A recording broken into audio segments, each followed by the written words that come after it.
We are back. This is season 5 of my podcast, Wellness is a Way of Life.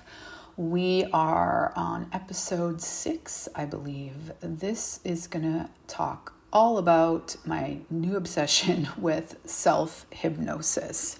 Full transparency, this app called One Leaf approached me 4 months ago. And, I don't promote anything that I'm not personally obsessed with. So I had to try it for a few months to see if I really saw any difference or value in what they have to offer. And I can tell you that it's like one of my favorite wellness tools in my toolbox at this moment in time. So we're going to talk about how self-hypnosis can help you holistically reduce stress, anxiety, sleep better, even lose weight, boost confidence. They even have like a financial confidence new series. I love that they keep bringing new series, but I wanted to sort of dive into like what is self-hypnosis and how does it differ from guided meditation, and why I think self-hypnosis is actually more accessible to more people.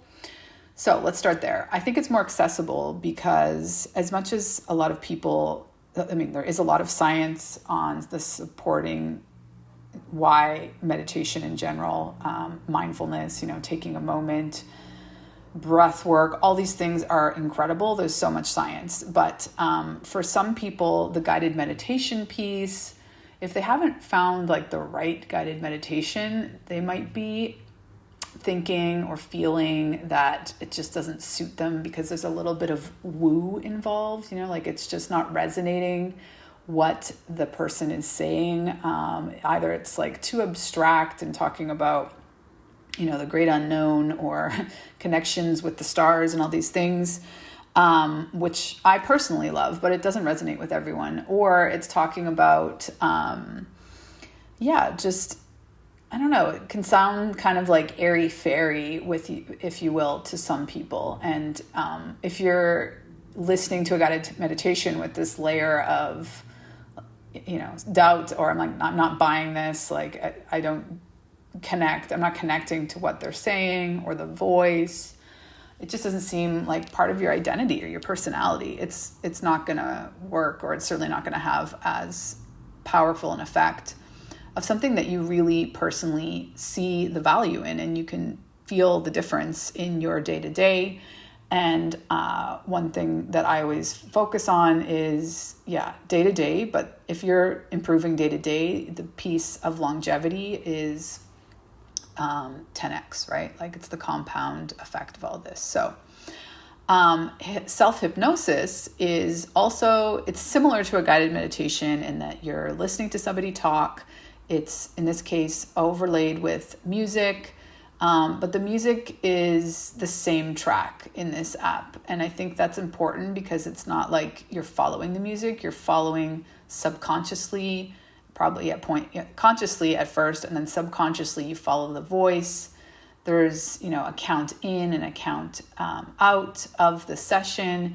But really what they're asking you to do is very literal. It's like, pay attention to your big toe and wiggle it, or intentionally soften your shoulders. It gives you techniques on how to reframe the thoughts in your mind and let go of certain thought patterns that you may or may not have. And just the language they use is so accessible. Like no one's going to be thinking or feeling like I'm not buying it. And I think that's really important. And I really, at the end of the day, one of my passions is just to reach more people with all holistic wellness tools. Mindfulness is one that a lot of people have adopted, but I think a lot more can. So just a little bit more deep dive on what is hypnosis, in case you don't know. I think we may have like a circus act kind of idea. Like you maybe been to one of those events where they like pull people up on stage and they hypnotize them, and then they like say and do things they wouldn't normally do. And then of course that builds in this stereotype and probably fear of going down a similar path. And that is not what this is. Okay, so hypnosis is, by definition, a state of focused attention and heightened suggestibility where people become more receptive to new ideas. So here, the difference is that you are deciding, like, what are the new ideas that you want to adopt? What are you working on? The series and the self-hypnosis are curated. So I personally am using the reduce anxiety, sleep better. There's a new one to combat insomnia. So I'm looking forward to starting that one. I'm still finding like the sleep better when I can't sleep is amazing. And I've really been enjoying the ones that are about boosting confidence too. It's just like tiny reframes and how you're seeing yourself, or you're perceiving the stress in your life. And it's so helpful. So, you actually enter hypnosis states every day when you're like thinking about those times when you lose yourself in a book or a movie, or when you're really focused on a story and you feel like the outside world fades away, or whatever your stresses were, and your mind is completely absorbed in what you're reading or watching. This is exactly what it feels like to be in a hypnosis-like state. And in this relaxed state, your mind is fully open to receive the learnings and suggestions that are aligned with your goal. Again, I love that you pick a goal and you stick with it. There's usually 7 to 10 sessions. And so you can just, loop on that, or you can, decide what you want to focus on in a given 2-week or month period and just stick with that. So it's, again, going back to this whole like less is more. Let's not try and do all the things at once. Like, what do we want to focus on improving and clearing at this moment in time? So specifically, what is guided self-hypnosis? It allows you to experience the benefits of the hypnotic state from the comfort of your home. You can practice anytime, anywhere, while remaining in complete control. This form of hypnosis involves the use of tools such as recorded instructions and music to induce a hypnotic state. So another key thing that I love about this, don't get me wrong, I'm a girl who loves an amazing guided meditation, especially by, spiritual mentors that I really respect. I can really find incredible trance-like states, new ways of seeing the world, feeling more connected. Like, ultimately, I always feel more grounded. And you're going to get that sense of feeling more grounded and connected with yourself with self-hypnosis. The difference with self-meditation, like if you're, quote unquote, following all the rules in a guided meditation, you do want to stay a certain amount of alertness. They ask you to sit up straight and, take a seated position, and, you're really not asked to completely let go and rest your body while you're receiving the guided meditation. There's an expectation that there's a certain alertness and intentionality and intention that you're focused on what the guided meditation is bringing. And with self-hypnosis, you can lie down, and that's why I find it like so much.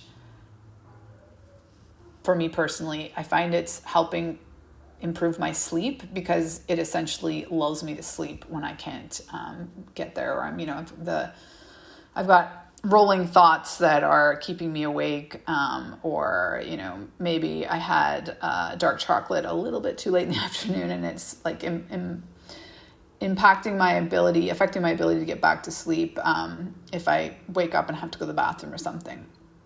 So I just pop in one of these sessions, and, it really, really takes me to another place. And I would argue, little by little, it's getting me to a different level of deep sleep after the fact. So what's actually happening in your brain, you might wonder? You've got the anterior cingulate cortex. This is the part of your brain that will quiet down, just like in a meditation. So this is sort of like the... I don't know whether you like to think of like a rabbit or like a hamster that's going on, or the internal dialogue that unless you're listening to something else actively, it doesn't usually turn off for most of us. It's just like this ongoing internal dialogue, which generally speaking unless you've done a lot of self-development work, it's kind of like your negative Nancy, right? It's just pointing out or reminding you all the things that you haven't done yet, this ongoing list, this ongoing stress, basically low level, or some people like run it. Some people's interior dialogue is extremely negative, non-supportive, and intense, more intense. So this is the part that quiets down, precisely because you're paying attention to somebody else's instructions and voice, and you're trying to follow along.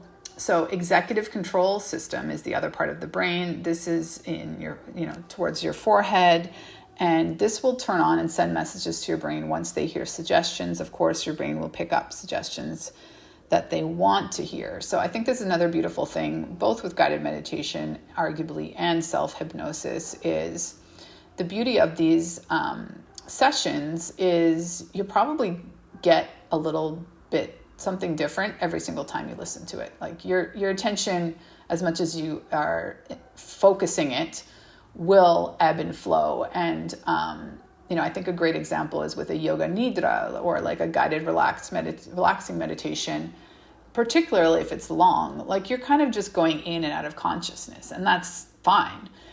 That's the intention. You kind of want this to sort of wash over you. And therefore, you're going to be pulling out of the session different things each time. And it could just be that much more powerful, the repetition of it. And so you're probably asking, like, why does this work? Brain imaging studies have shown that hypnosis activates areas of the brain associated with absorption, the brain-body connection, and disassociation. Hypnosis harnesses these effects to help you change how you experience symptoms and their triggers. The app that I've been working with and that I'm really excited to share the link with you, there's a 7-day free trial, so I totally recommend that you download it, try it out, like commit to yourself. You're going to try it, at least a few times, a few sessions in 7 days, and see what you think. So it's evidence-based guided self-hypnosis programs for outcomes across all major wellness issues. And I mentioned some of them off the top that I personally love and focus on: stress reduction and reducing anxiety, sleeping better, feeling more confident. They just have a new one more towards your finances. I'm excited to try those ones. There's weight loss focused ones. There's quit smoking. Like there's really a breadth of options that you can choose. And remember that wellness practices should be enjoyable, personalized, and nourishing. Like I really think that this tool fits that bill. And remember to keep it simple. Less is more. No one size fits all wellness. So like I said, you got to try it out, see what you think, and let me know. One little tip: it took me a minute to figure out how to adjust the music. So you can adjust like how loud the music is versus the voice. And I really recommend that you find that happy place for you where the music is, it's in the background, but it's not overpowering. And I personally don't like to listen to these things super loud. Like it's almost like you just kind of want it just to soak in, and it's like a lulling volume. And I personally find that like a lot more comforting and soothing instead of intense volume. So looking forward to hearing from you. If you've already tried self-hypnosis and had any experience with it, please let me know. So I'll just quickly, also personally for me, it's a lot about aesthetic. So the app is absolutely beautiful. It's minimalist, it's simplistic. So you have a program on building confidence, managing pain. That's another one I forgot. Improving relationships, improving focus. And some of the newer programs that I haven't had a chance to try yet are combating insomnia, financial stress mastery, financial confidence, tackling weight challenges, and fostering relationship growth. Like all just such beautiful beautiful things to focus on. And again, I encourage you to kind of just pick one that really, you're like, that sounds interesting. Curious what that's all about. And just stick with that. Stick with one program for your trial and see what you think. And